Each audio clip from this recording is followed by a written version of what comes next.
My name is Harlem, and my name comes from the Renaissance. So the Renaissance was a time of dance, poetry, art, all that good stuff. And I'm just really passionate about dancing.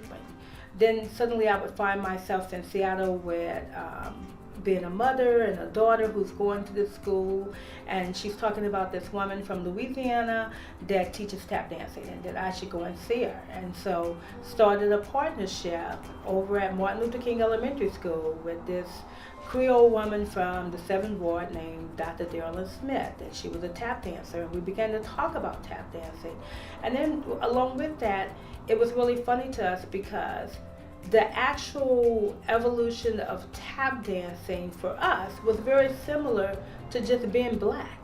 And it was sort of like this movement, but yet tap dancing was like that too. That it floated throughout history, and yet it's still here.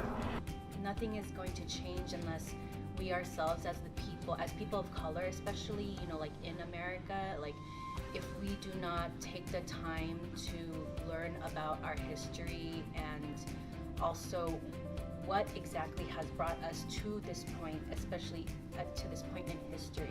World. So yeah, we make dances, we learn composition with composition tools, we learn like what does it mean to say no and what's the embodiment of no feel like. So where does no land in your body, or like what's happening when you say no, because most of the time what happens is like it feels really hard. So we assess that. We do a lot of like centering while we dance, and we also battle and do cool things and go to New York and have fun. Like it's not always have to be so hard, but it's also like I feel like it's irresponsible to not think about what our body feels like while we're moving it, especially as like women who are moving our bodies and people are just like eating that up. I would say I wish I have is that, especially for the youth that we work with, that I continue to see them do amazing and wonderful things and then come back into the community and take on the work that we are doing right now, because we know that our youth are our future leaders and we need to prepare them for what's happening and what's going on in our communities, how to do that in the best way. And like when I would do other classes, I feel so like trapped in a way where I couldn't like be myself. So like here, it felt like I could break out. The joy of being an executive director for an organization like this, of course, is hearing the stories of kids that have been transformed from taking yoga classes.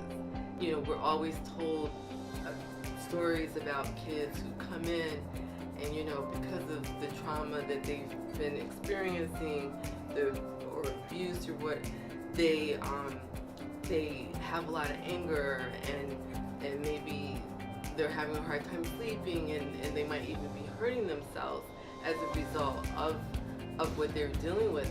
But then when they start to take yoga classes, just seeing that transformation, hearing the story about how they're able to sleep better and relax and not self-injure, their anxiety goes down, their stress. Just those types of stories reminds me of why I'm doing the work that I'm doing. It's really hard to not inspire me because